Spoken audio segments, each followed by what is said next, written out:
Assalamualaikum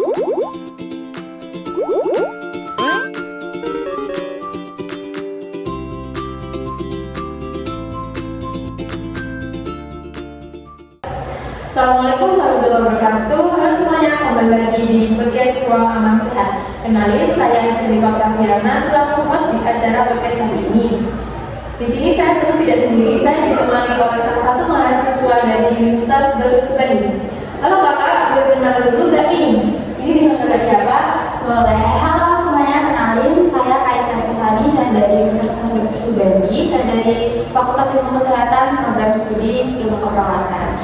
Halo Kak Kaisa, salam kenal ya. Oke baik teman-teman, hari ini kita akan membahas podcast bersama Kak Kaisa untuk membahas tentang topik yang penting tapi sering diabaikan, yaitu bullying dan juga kekerasan seksual.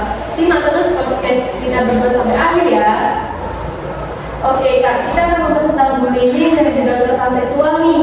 Nah, tadi sebelum masuk ke pembahasan, boleh kasih tahu Kak alasan Kakak ingin membahas topik tersebut di podcast ini? Oke, boleh banget Kak. Kenapa saya memilih topik bullying dan juga kekerasan seksual di podcast kali ini? Itu karena menurut saya topik yang saya pilih ini adalah suatu hal yang masih marak banget terjadi di era saat ini. Betul kan Kak? Nah, baik itu di sekolah, kampus, tempat kerja, bahkan di media sosial pun sekarang masih marak banget terjadi tentang bullying dan juga kekerasan seksual ini. Nah, sebenarnya masih banyak banget korban yang memilih diam dikarenakan takut atau bingung gitu ya, nggak mungkin mau melapor kemana. Nah, sekarang sekalian di podcast ini saya sekalian ingin membahas bagaimana caranya kita untuk berani dan juga bagaimana caranya kita melapor di pihak PPKS. Nah, karena sekarang itu udah ada PPKSK atau yang namanya itu pencegahan dan penanganan kekerasan seksual. Nah, nanti saya akan berikan contoh yang ada di kampus saya. Karena di kampus saya, di kampus Universitas Gajah Mada itu sudah ada PPKS yang baru aja dijalankan. Seperti itu Kak. Iya sih Kak, betul banget ya. Emang bullying dan juga kekerasan seksual itu masih marak banget terjadi tuh. Oke Kak, tapi yang sangat bagus. Oke kalau gitu langsung aja kita sambut materi kita Kak Kaisa. Nah, jadi di sini kita akan bahas bullying dan juga kekerasan seksual. Mungkin kita bahas satu persatu dulu ya Kak, dari bullying dulu. Oke, jadi bullying itu merupakan suatu tindakan yang menyakiti orang lain Kak, baik itu secara sengaja maupun nggak sengaja, tapi seringnya dilakukan secara sengaja dan juga berulang kali, baik secara fisik, verbal maupun psikologis juga. Nah, di sini bullying itu banyak banget Kak jenis-jenisnya. Kakak udah tahu belum jenis-jenis bullying itu apa aja? Oke, kita bahas ya Kak, jenis-jenis bullying itu apa aja. Jadi yang pertama ada bullying fisik Kak. Contohnya itu seperti memukul, menendang, mendorong, itu termasuk salah satu bentuk dari tindakan bullying. Terus yang kedua ada bullying verbal. Contohnya kayak mengejek, menghina, body shaming, kayak banyak banget kan ini di era saat ini yang body shaming kayak mengejek tentang tubuhnya atau fisiknya seperti itu ya Kak ya. Terus yang ketiga ada sosial. Kalau sosial ini seperti dikucilkan di lingkungannya atau mempermalukan di banyak orang seperti itu. Dan yang terakhir ada cyberbullying. Mungkin cyberbullying ini baru didengar, cuma sebenarnya udah lama Kak ada, cuma bahasanya aja yang baru ada seperti itu. Contoh dari cyberbullying itu seperti menghina, mengancam, menyebarkan aib media sosial seperti itu Kak. Oke, tadi kan kakak udah kasih tahu nih apa itu bullying dan juga kekerasan seksual. Nah, ada nggak sih Kak dampak bagi korban yang mengalami bullying atau kekerasan seksual? Pasti ada dong Kak dampak dari tindakan bullying itu apa. Dampak bullying pada korban itu biasanya bisa berjangka panjang loh Kak, karena korban bullying itu biasanya beresiko mengalami gangguan kesehatan mental yang serius sehingga bisa berkepanjangan karena bisa muncul pikiran untuk menyakiti diri sendiri juga. Terus dampak-dampak lain itu seperti stres kronis, gangguan kecemasan, depresi, gangguan tidur, dan juga psikosomatik atau biasanya itu seperti nyeri kepala, pusing gitu ya. Terus nyeri lambung juga seperti itu Pak. Waduh, bahaya juga ya Kak, Iya, betul. bullying.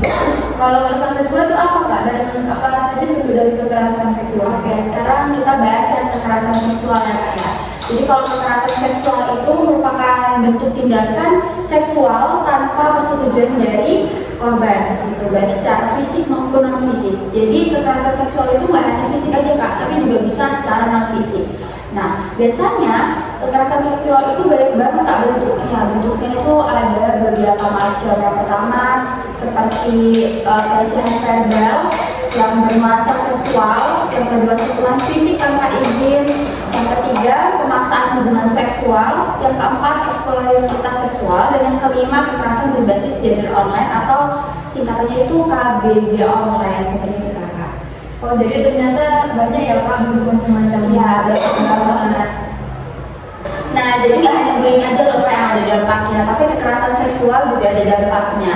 Nah, dampak dari kekerasan seksual ini biasanya seperti trauma psikologis, terus PTSD, depresi berat, rasa bersalah dan malu yang berlebihan, terus gangguan sosial, gangguan hubungan sosial gitu ya Kak ya, dan gangguan kesehatan reproduksi, seperti itu Kak. Oke, jadi nggak hanya bullying aja Kak yang memiliki dampak, tetapi kekerasan seksual juga ada dampaknya.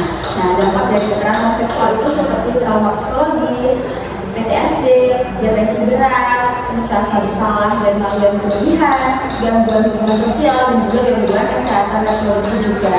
Nah, jadi nggak hanya bullying aja yang memiliki dampak, tetapi juga kekerasan seksual juga ada dampaknya, sehingga korban bullying dan juga kekerasan seksual sering mengalami dampak yang berjangka panjang, mulai dari trauma psikologis, kehilangan kepercayaan diri, gangguan tidur, kecemasan, depresi, hingga menurunnya prestasi belajar atau kinerja kerja. Nah, karena itu korban butuh dukungan, bukan penghakiman, seperti itu Kak. Oh, oke Kak, kita udah tahu ya apa itu bullying dan kekerasan seksual. Kita juga tahu macam-macam dan dampaknya itu seperti apa. Terakhir nih Kak, yang seperti Kakak bilang tadi, kalau Kakak akan membahas bagaimana caranya kita untuk melapor ke pihak berwajib atau yang bisa disebut dengan PPKS. Oke. Nah, jadi sekarang saya akan memberitahukan gimana caranya kita untuk berani dan juga bagaimana caranya kita melaporkan ke pihak PPKS atau pihak pencegahan dan penanganan kekerasan seksual. Nah, jadi melapor itu bukan berarti mencari masalah ya Kak ya, tapi justru adalah langkah berani untuk melindungi diri dan mencegah korban yang lainnya. Nah, sekarang sudah ada lembaga resmi Kak yang melindungi korban dari kekerasan seksual yang disebut tadi PPKS itu tadi. Nah, seperti itu. PPKS itu apa sih Kak? Ya udah tadi saya sebutkan ya Kak, kalau PPKS itu singkatan dari pencegahan dan penanganan korban seksual. Nah, PPKS sendiri bertugas seperti menerima laporan korban atau saksi, yang kedua melindungi korban, ketiga memberikan pendampingan psikologis, yang keempat menjamin kerahasiaan identitas, dan yang kelima merekomendasikan sanksi kepada pelaku, seperti itu Kak. Nah, gimana cara kita untuk melapor ke PPKS? Yang pertama, kita bisa identifikasikan kejadiannya. Nah, pastikan tindakan yang dialami itu termasuk bullying atau kekerasan seksual. Jadi kita pastikan dulu ya Kak ya, tindakan yang kita dapat itu bullying atau kekerasan seksual itu benar atau tidak, seperti itu. Terus yang kedua, kumpulkan bukti jika ada, tapi kalau diusahakan bukti itu harus ada Kak ya, biar semakin kuat nih. Nah, seperti chat, rekaman suara, foto, saksi, atau kronologi kejadiannya.